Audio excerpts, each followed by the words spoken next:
Hello everybody, welcome to a new episode. Today we're talking with Michelle, which is the head of the career advising at 80,000 hours, and she also previously ran Giving What We Can, and she also worked at Global Priorities Institute.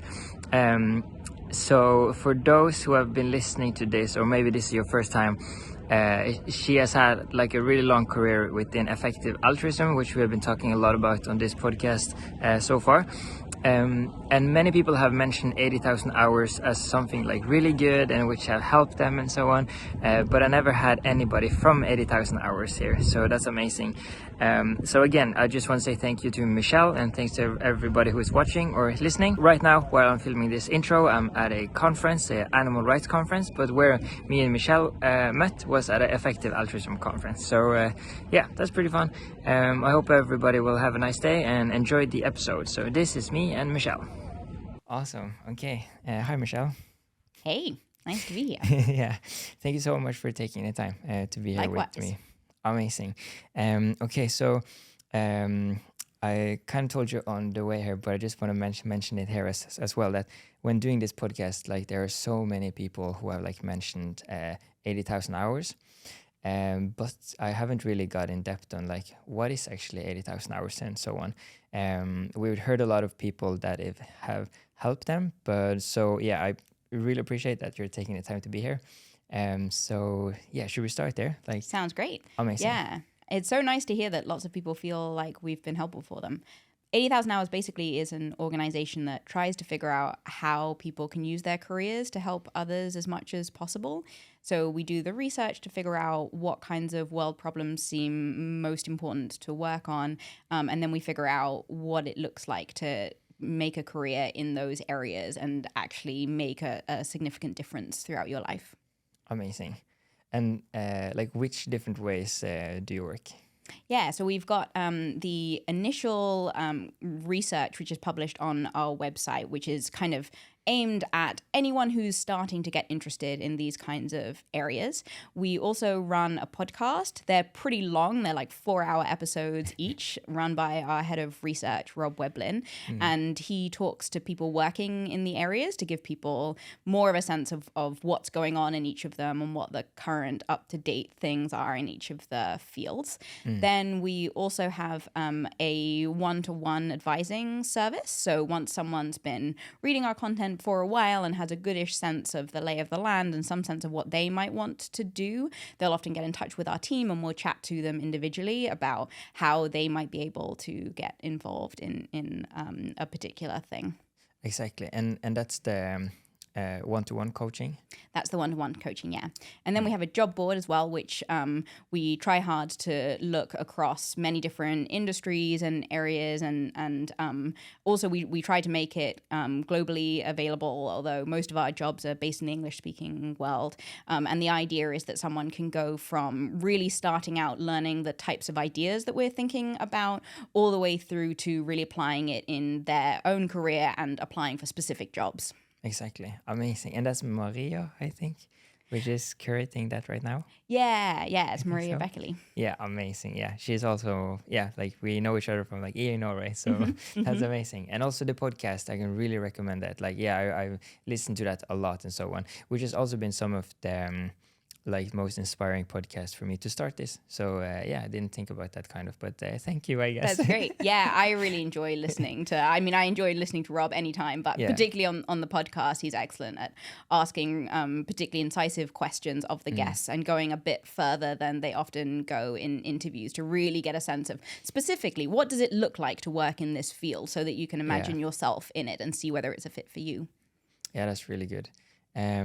And then I'm wondering, like, what are maybe like some of the like typical questions that you will get in like the one-to-one career coaching? It's a really wide range, to be honest, which I think is one of the benefits of talking to people one-on-one. So we have people anywhere from, we occasionally talk to high school students who are considering where to apply to university, right through to people who are basically retiring from their main job at, say, 60 and are figuring out, okay, well, now I still have a whole bunch of time ahead of me, but I no longer need to make money. How do I use my labor for the best? And then within that range, people are at a very, very different stages niches of what kinds of things they want to do and very different inclinations. So we'll get people who just sold their startup and are keen to do another startup and wondering what that startup should be on, and researchers who have done a PhD and a postdoc and are thinking that maybe they want to leave academia, but everything they've known so far is academia. So we get a really wide range of questions. But often one of the things that ties it together is people who are thinking of making some switch and know quite a bit about their area, maybe academia, maybe, you know, they've done a degree so far and so they know quite a bit about their particular subject, but not that much about other things. And they're coming to us because they're interested in how to weigh up quite a variety of different things and what the kind of first steps might be for going into those things. Exactly. And who can apply for this? And like, what are like criteria or like, Yeah, anyone can apply. So like I said, we have a pretty wide age range, although the people that we most often talk to probably are like late 20s-ish, so with some work experience. The types of people that we're most helpful for are people who have a similar kind of understanding of what it means to help others to what we do, because our research is all into specific problems and how people can actually contribute to those problems and what careers and specific jobs will make a difference there. And our basic understanding of what it means to help others is, over the very long run, how can we increase the well-being of sentient beings? So some people might be more focused on how they can help people today. Some people might be more focused on increasing biodiversity, for example. We'll just have less of an understanding of what people could do to contribute to those areas. So it makes more sense for people to apply if they have a more similar understanding to us. And then we also list quite a few of the types of jobs that we have looked into on our website. So the more someone can see themselves doing those types of jobs, the more useful we're likely to be for them. We also tend to be giving people more kind of strategic advice about how to reframe their decision, plus specific helps like putting them in touch with particular people in particular fields. So the more someone wants those kinds of that kind of support, the more helpful we're going to be. Whereas if someone's looking for more something like someone to look over their CV and make it look better, we're less good at that kind of thing, because our feeling is there's quite a few people out there helping people in general try to get jobs and look good as a candidate. And we're more trying to fill the specific niche of, if I want an impactful job, how should that particular thing affect my job search? And so we're going to be less good at the more kind of generic career advice. And then maybe we can go a little bit deeper on like the job board. So to be clear, that is like, a job board is basically like a list of like jobs that you can apply to. And like, I've seen it, I can always like visualize it in my head now. So you can also like, choose which like cause areas and which organizations you want to work in and so on. So then I wonder, like, how do you choose which jobs are on that list, I guess? Yeah, it's a pretty difficult problem to figure out which specific types of jobs should be on the list. The kind of high-level aim behind it is, we started with, given the kinds of values we have and what we think it means to help others, what seem to be the biggest, most neglected problems. So, for example, one thing is biosecurity. As we saw with the COVID pandemic, the world just doesn't seem very well set up to deal with new pandemics arising. There wasn't the understanding of what personal protective equipment do we immediately need to have on hand, at what point should people lock down, that kind of thing. With biotechnology advancing, it makes it even more likely we're going to have more pandemics in future. So then the idea is, okay, well, biosecurity seems like potentially a big problem to contribute to. What kinds of things might you need to do in order to contribute to biosecurity. Well, you want to have governments acting in sensible ways. You need policymakers to have a good understanding of that. So you want some people working in government, say you want some people working in lobbying organizations. Also, you want scientists working on how do we get really rapid vaccine production? How do we get broad spectrum diagnostics so that we're keeping an eye on what new things are popping up?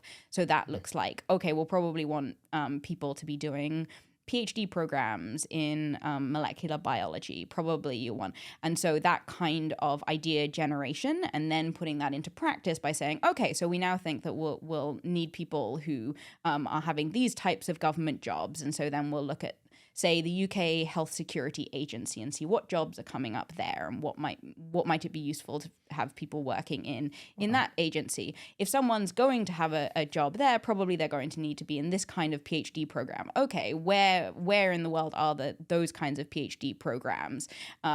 Okay, well, there's this maybe there's the Center for Health Security at Johns Hopkins University in the States. Well, maybe we want to list some of their PhD programs so that people can get that's the kind of thinking behind it. Yeah. And the way we've then operationalized that is having a list of these kinds of agencies and companies and things, and we just automatically track for a whole large group of organizations and agencies. Do they have vacancies coming up? And then we have a curator who looks through the ones that the system says, hey, these new jobs have come up, and decides whether each of those do actually seem relevant enough to go on the board. Oh, wow. Yeah, that's complex. It's a whole big job. Yes, yeah. Our job board looks simple, but the back end is not so simple. Oh wow, yeah. No, I kind of didn't expect that, but you're really good in explaining what if this, then and then you should. Yeah, so thank you. Thank you. Cool. And so more. Can I ask about how did you get where you are now? Because you've been doing a lot of different stuff in the EA movement, like Effective Altruism movement and so on. But I'm not so sure before that as well. But I have a pretty random background. Yeah. So how has life for Michelle been? Yeah, I think I've been very lucky in my career, and I've certainly, had a good time and feel like I've ended up in various roles that I feel have really contributed to problems that I care about. And that's despite the fact that I was not at all strategic with my job search early on. So I started off doing physics and philosophy at university because I really wanted to understand the world. And I felt that physics was good for understanding the fundamentals of the universe and atoms and also planets and how the solar system and universe worked. And then philosophy was good for figuring out values and what really mattered in life. So that's why I originally chose it. Turned out I was not very good at physics, so I specialized in philosophy and ended up doing a master's and then a PhD in philosophy. I really enjoyed my PhD, although I think that PhDs often don't actually end up being useful. But the kind of guiding theme of my PhD was how we should compare creating new lives to extending and improving existing lives. And the reason that I wanted to do that was that a lot of the measurement tools that we currently have for trying to compare between different interventions for helping people just can't really take into account how you should compare creating people.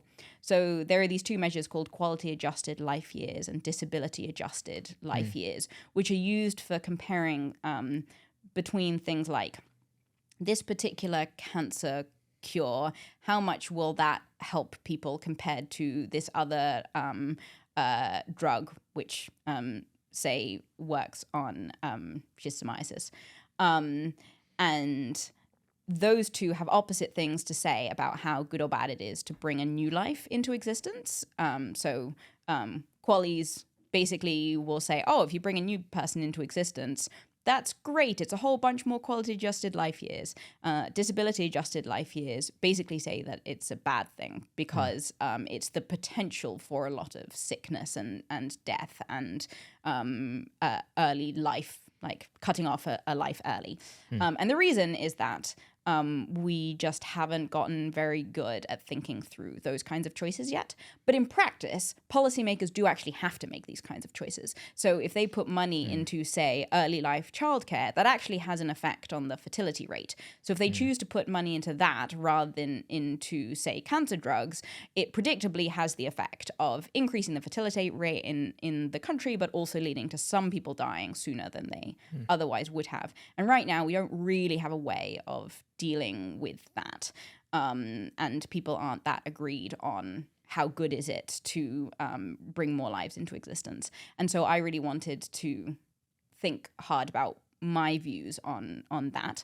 And I did, in fact, find that very helpful. And I started off from a perspective of thinking that what I really cared about was the average level of well-being in the world.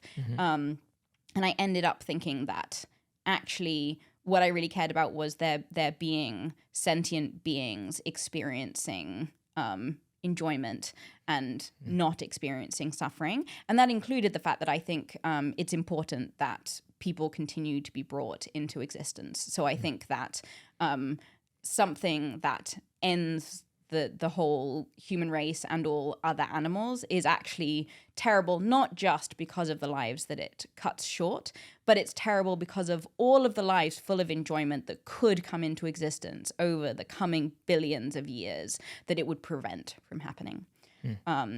So that has ended up forming a large part of my worldview and informing what things I should do next. Also, my PhD was helpful because of the networking, and I during that met Toby Ord and William McCaskill, who at the time was setting up an organization called Giving What We Can, which encourages people to pledge to give 10% of their income for the rest of their lives to the organization they think can most effectively use it to help others. And I felt particularly passionately about that because I had kind of come across arguments like from Peter Singer while I was at school that we are really incredibly well off and could be sharing that with others in the world. And then looked around me and saw that no one was doing it and assumed that I probably wouldn't either. And it was only when I came to university and met other people who were actually donating and putting their values into practice that I realized I ought to too and started doing it. Nice. And so I just feel great about Giving What We Can as a way of bringing people together and helping them live out their values. After I finished my PhD, I ran Giving What We Can for a while.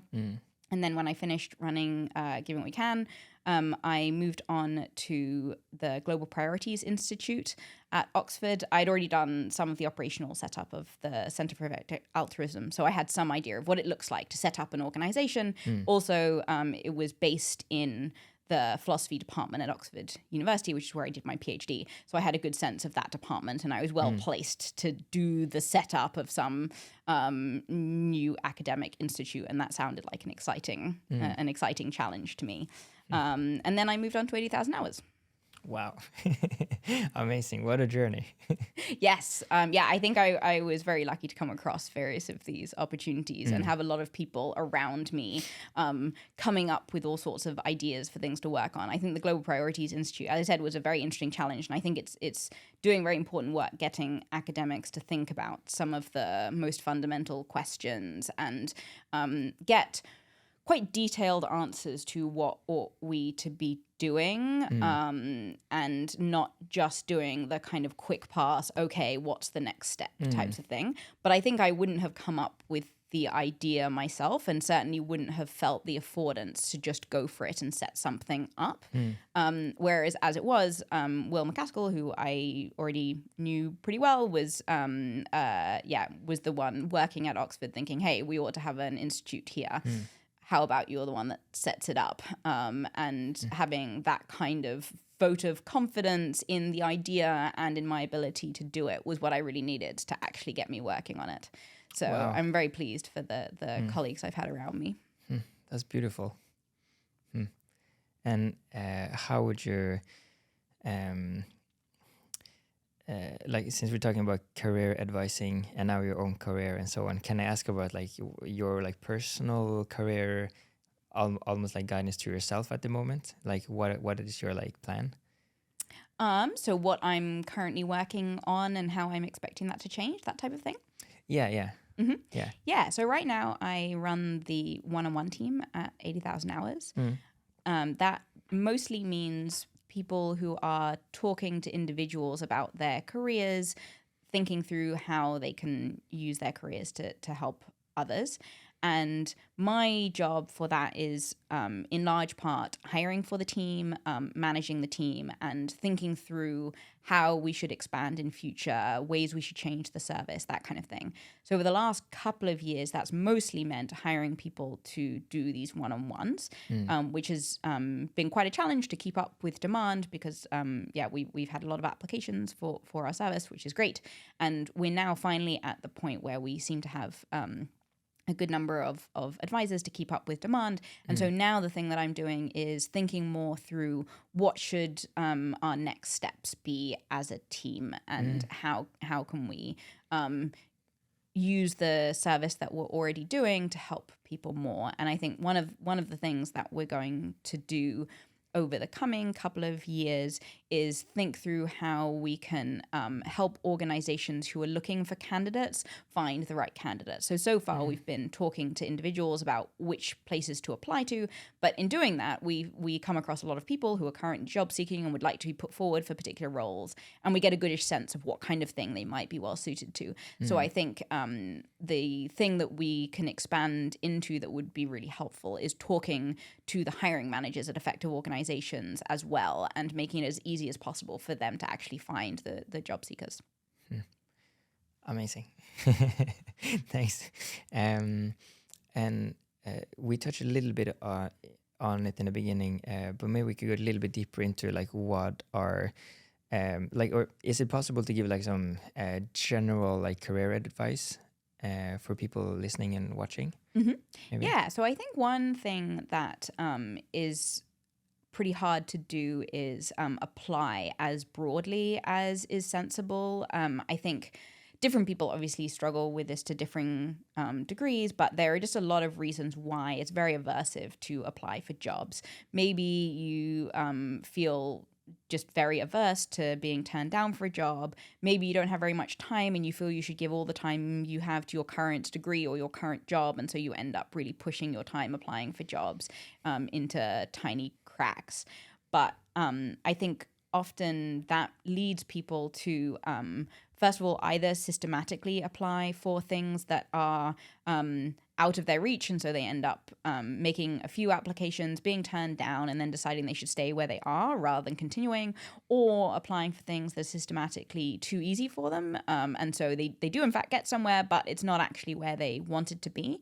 And I think actually it's pretty sensible in a job search to try to really span the spectrum of difficult to easy, so that you get more of a sense of what actually is the best like reach option for me that I can get into, but still have the safety net of having applied for some things that you'll definitely get. So I think that's one of the biggest things that I think it would be great if more people did. And I think that there are various tools and tricks you can use to help yourself doing that. One of the things I find most useful for getting myself to do things that are aversive is talking to other people about how to do it. I find having a manager extremely useful in general, and I'm lucky enough that my manager is quite happy to help me with a fairly broad range of tasks, not necessarily only work related. And so I'll say, I'm this week I'm aiming to get so and so done. And first of all, he'll sometimes ask like, oh, how, what do you think is going to be difficult about that? And if I say, oh, I think it's going to be difficult to actually get started on it, he'll talk through with me, okay, like what's an easy way of getting started on it? Do you think that it's going to be easier if you do it at the beginning of the day before you get sucked into email, or do you think that type of thing? And then also just setting the intention with him and knowing that in a week's time I'm going to be sat opposite him and he's going to say, did you do so and so? I find very useful. So I think a lot of people could stand to get an accountability buddy when applying for jobs, because this is one of the difficult things as well, is you don't have a manager when you're talking about changing jobs. You specifically can't discuss it with your colleagues oftentimes. And so I think it would be great to see more kind of systems in society of people finding other people in similar kinds of situations and saying to each other, hey, we're each going to try to apply for one thing this week, and then we're going to check in with each other about how it went. And we're also going to ask each other, is there anything you can do to make it easier this week? Would it be easier if you decided to set aside 2 hours on a Saturday and went to your favorite cafe? Would that be the kind of incentive you needed to, that kind of like helping each other to do these difficult things? I love that. That's really interesting. Huh. Like we're, I'm also running like this like mental health organization in Norway, and we're building this app where we hope to like help people live better. It's basically just like gathering where it's like consensus around like what's best for you regarding like sleep and nutrition and movement and relationships and so on. And we've been thinking about having like an accountability partner. I'm not sure if we will do it, but it sounds so good. The difficulty obviously is getting people to follow through with it. You know, it's very hard when you don't know the person to actually feel committed to talking to them every week. Yeah, we'll see how that goes. What other advice do you give to people? So one other thing that I pretty often talk to people about is thinking about what problem in the world they think is most important to work on. I think that's something which traditional careers advice doesn't really tell people to do that much. It maybe starts with what are you passionate about and then work on that, but it doesn't so much encourage people to really think through what are your values, and on those values, what in the world is it most important to work on. But I think that actually can make a huge difference to how much you help others with your career. And I think there's kind of one way you can approach these types of things, which is something like, what kinds of jobs seem pretty appealing, and then like which of those are above some level of helpful to the world. So which ones are like at least helping people a bit. And then there's a different approach you can take, which is think through what problems you think there are in the world that we should be working on. Think through what careers you think are most impactful, and rank them, and then go down the list from the top to find out which of these do I think I would be well suited to. And I think my impression is that you actually can make hugely more difference in the world if you're working on the most important problems than some of the problems that you might hear about most. And so actually, if you take the latter approach, you're quite likely to be able to help people far more in your career than if you take the former approach. Okay. All right. So, and what other like global priorities have you yourself worked with? So I've worked a bit in global poverty initially when I was working for Giving What We Can, and now at 8,000 hours, I'm working more with a whole range of problems because the people that we talk to are interested in working on a whole range of problems. I think the thing that I found first really held me back from contributing to charities and doing more like volunteering and making sure that my career helped people was not knowing where I should even start and feeling like there are just so many problems in the world. It's really overwhelming. And if I start doing something, it's probably not going to be the right kind of thing.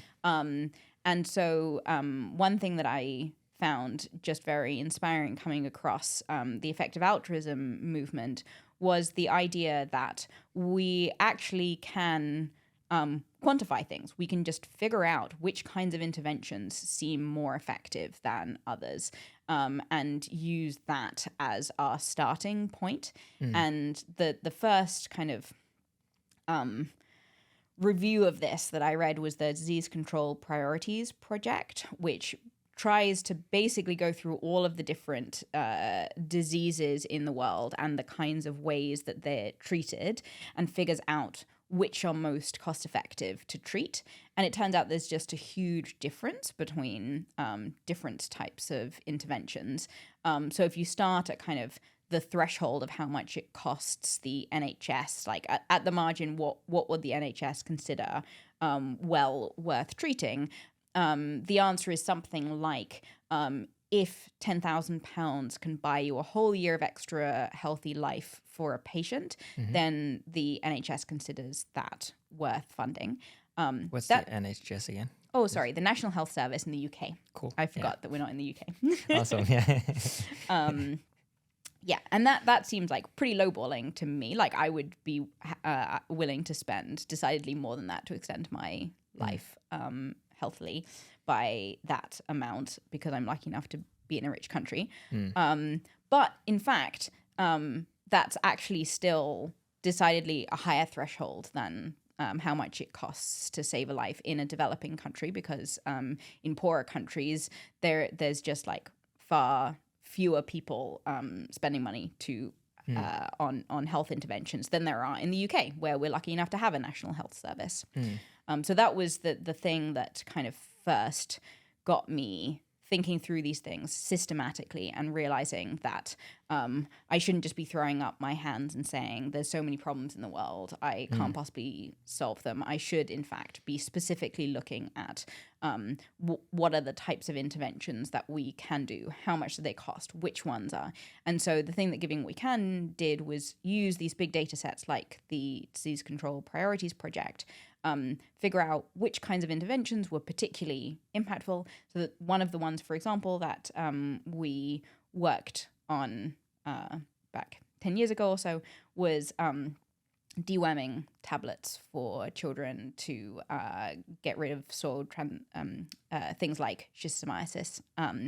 And so first of all, we figured out which of the interventions seemed particularly impactful, then looked at what charities there were actually implementing those things. So, for example, there's the Schistosomiasis Control Initiative based in London, which seemed to be implementing that particular intervention basically in the way that the DCP had studied it, and then donating to those organizations. So that was how I first got into it. Wow, That is mostly helping people alive today. So obviously it has flow-through effects. It makes areas healthier. It means that children can go to school and have generally better lives, which will end up being better for those areas over the longer run. But it's less thinking hundreds or thousands of years into the future. And as I was saying earlier, I actually think that it really matters that we have a long, flourishing future. And so one of the things that I particularly care about is making sure that humanity doesn't go extinct. So nowadays I'm thinking a bit more about what kinds of things could lead to that happening and how we work to avoid that. Do you have, can we go a little bit deeper in that? How does that look? Yeah. So do you mean what kinds of things might cause humanity to become extinct? Yeah, just like we can touch a little bit on it. So because I don't think we've talked that much about long-termism and so on and existential threat yet on the podcast, but it will come soon. But we can give a little taste. Yeah, so I think one of the things which is a particular risk to us right now is artificial intelligence and what that's going to look like in the future. I think it's currently very uncertain, and I don't feel like I have at all a good understanding of what it might look like when we get transformative artificial intelligence. All we currently know is that this tech is being developed surprisingly fast, and I think over the next at least 50-ish years is going to make a huge difference to how humanity lives. I think historically it's not gone that well for a species when a new, more intelligent species develops. And I think the thing we're doing with artificial intelligence is kind of doing that. I think you can claim that even having that narrative is kind of anthropomorphizing is just like projecting what humans are like onto artificial intelligence. And we shouldn't even think of artificial intelligence as one thing, let alone think of it as an agent. But I do think that the thing we're kind of staring into the face of in the future is a technology which is likely to be capable of doing most of the hardest things that humans can do, and that we have a goodish sense of what it looks like to increase the data input into an artificial system and increase the compute power of an artificial system. So at the point where we can do the hardest tasks that humans can using artificial systems, we then have a goodish sense of what it's going to look like to speed up those systems or have multiple of them running in parallel. And so it does look a lot like now we just have something that's radically more powerful than humans. And should we expect that we'll be able to maintain control of it, that in general humans will use it to sensible ends, and also that they'll be able to like make sure that it goes in a good direction rather than a bad direction. Exactly. And I feel like quite hopeful, and in particular I feel hopeful that it could theoretically be just a really excellent thing. Like we could finally eradicate the diseases that are totally unnecessary to exist. We could finally become excellent at producing alternative protein so that we have no more factory farming ever. But it could end up being a really bad thing. And at the moment, it seems to me that society is not that good at like understanding in advance what kinds of risks we are tackling. And in general, there's a lot of monetary incentives to build these kinds of systems, and there are plenty of monetary incentives to get the systems doing what we want. But still, the majority of the money is going into making the systems more powerful rather than in making sure that they're totally safe. And that seems kind of worrying to me for the future. Yeah. Oh, yeah. Wow. That's really two very different types of futures. Yeah, I think it could be that my child's generation is going to see a really big change by comparison to anything that we lived through. You know, we lived through getting the internet, and my parents lived through getting computers, and each of those things were quite a substantial change in our lives. But I think maybe my son is going to see way bigger changes in his life, and I just really want it to be for the better rather than the worse. Yeah, same.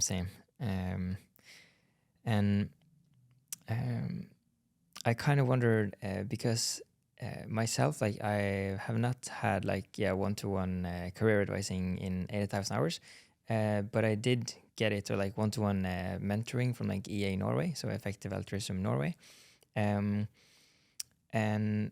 one of the things that I do is I feel I'm like really like all over the place, and I've met like several like people like in the movement who is like basically all over the place, and then people who are like really specialized and so on. Do you like, is that like a good or bad thing, or is that like I guess like people come with that types of questions as well, like should I specialize or should I not? Like, what do you think around that?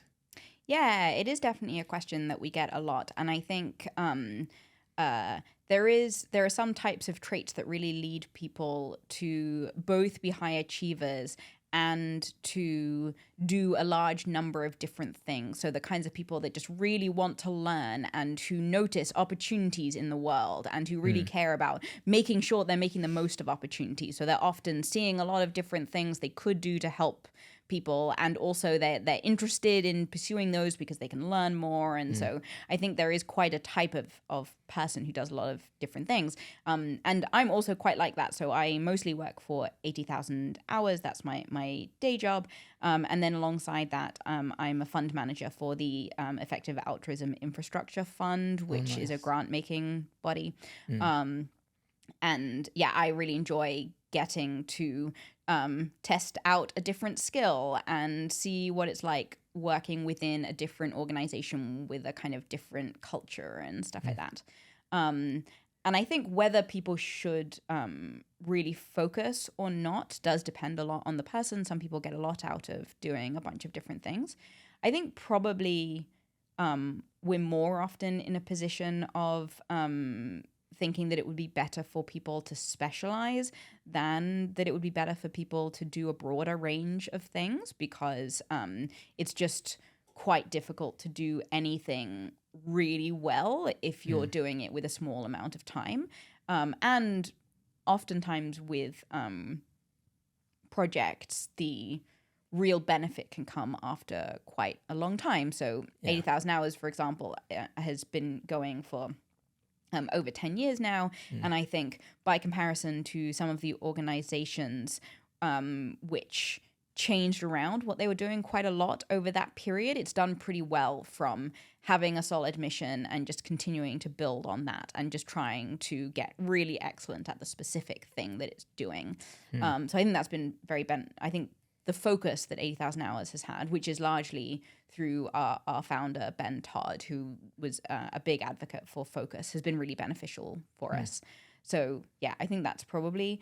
On the other hand, I think that maybe is better advice for someone who is at least a little way into their career, because I think early on, you just don't have that good of a sense of what thing you're really good at, what thing you really enjoy. And so particularly just out of university, I think it's more likely people make the opposite mistake of deciding to do a job and then wanting to make sure that they're doing well at that. And so staying in a particular job for, say, 4 years when actually they could have noticed a year and a half in that they'd learned a bunch from it and should be moving on. So I think the extent to which it's a good idea to focus versus trying out lots of things is going to depend a lot on your life stage. Exactly. And are there some questions which people don't ask, which are kind of like, this is also really important, but like you don't think about this maybe? Yeah. So I think the thing around what problem area to work on is probably the biggest thing in this category, where people often come into career advising expecting the type of thing that we're going to talk about is how to apply for a job. And then we're wanting to start at a much more kind of basic, what are you really aiming towards level. So I think that's the biggest thing that comes up. I think another thing that people don't do enough of, although it doesn't exactly fit into the thing you were saying, is ask people for help. I think I've just been very pleasantly surprised over my career how much people are happy to help out with, advice or support or whatever when asked.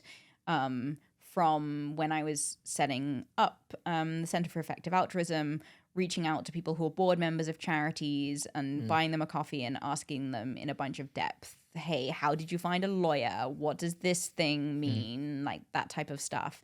To when I was putting in a grant proposal for Global Priorities Institute, when I was working on an area of philosophy that I didn't have much experience in, and I wrote to some of the great philosophers in that area saying, hey, I've got this grant proposal on virtue ethics, and I don't know that much about virtue ethics. Would you mind looking over it? And I basically wrote to like 2 or 3 of the best virtue ethicists I think there are. And most of them wrote back, which was very exciting for me at the time because I wasn't sure if any of them would write back.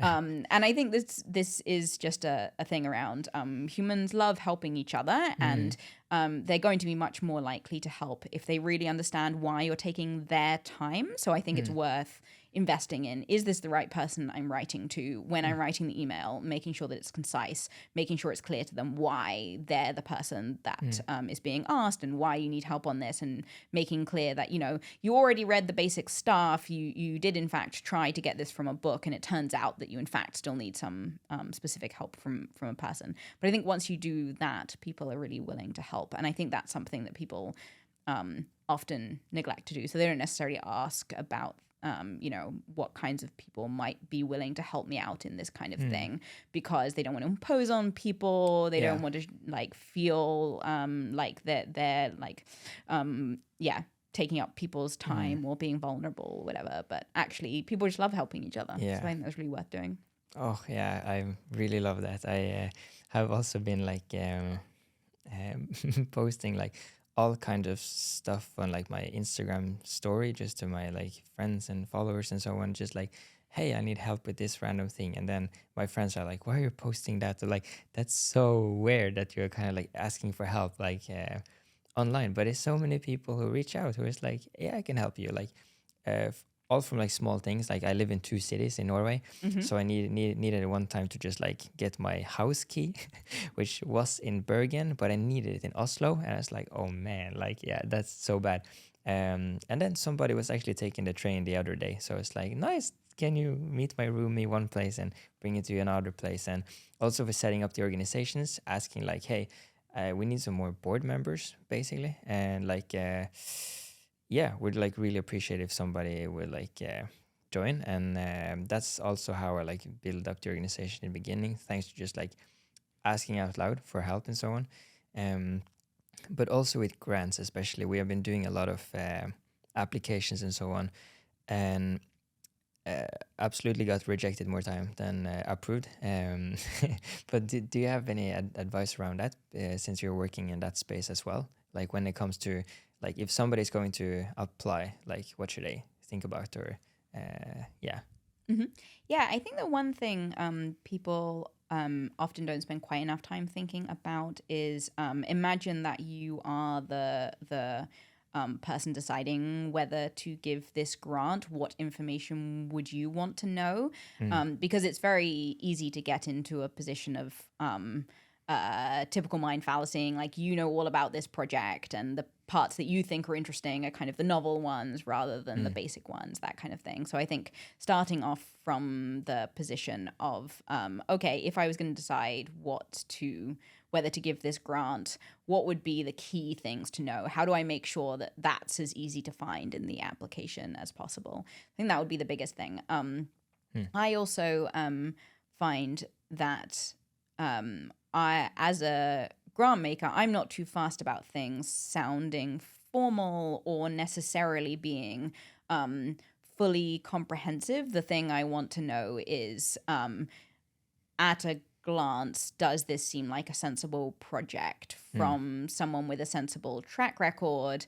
And what would I need to do to get more information about the various things I might want information about? Because I think it's quite hard to forestall, what is this particular grant maker going to be skeptical about? What piece of the theory of change are they going to want more evidence about? That kind of thing. And so making clear how they can get more information about that. So maybe that looks like having links to longer documents if you already have those documents. Maybe it looks like flagging, hey, we've like thought a bit more about this and happy to elaborate in an interview. That kind of thing I think often works pretty well, because I think one risk of being a grant making body is that you can end up wasting a lot of people's time because they spend ages on an application making sure that they've really polished some section that actually you weren't skeptical about in the first place. So I think that's pretty good. I also think it's often worth reaching out to grant making bodies before applying to ask a bit about their process. I think if you're going to do that, probably it's a good idea to have read their website pretty thoroughly, making sure that you're asking questions that aren't already available on there. But in particular, the types of times you might want to do this is if you've, say, done like the half-hour version of your application, and you're saying like, hey, I've written this kind of thing. Does that seem comprehensive enough? Does it feel like it's not got enough detail and I should elaborate, that kind of thing? Because I think oftentimes grant makers are going to be very happy to say, oh, actually, no, I'd want you to do a bit more work in this area. And they'd prefer that than you putting in several more hours on a different area. Exactly. Yeah, nice.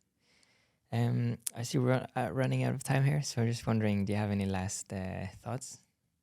I guess one thing that I feel like I've learned over my career is to be more ambitious. And I mean, I think this is something that you probably don't need to hear, but I feel like when I first started my career, I was quite diffident about what types of things I would be able to do and achieve. And so when I was trying to set up a charity, it really felt to me like, who am I to think that I'm capable of setting up a charity? And probably any idea I have, someone else will have already had. And probably I need someone with, a bunch of years experience in how running organizations work to set something up.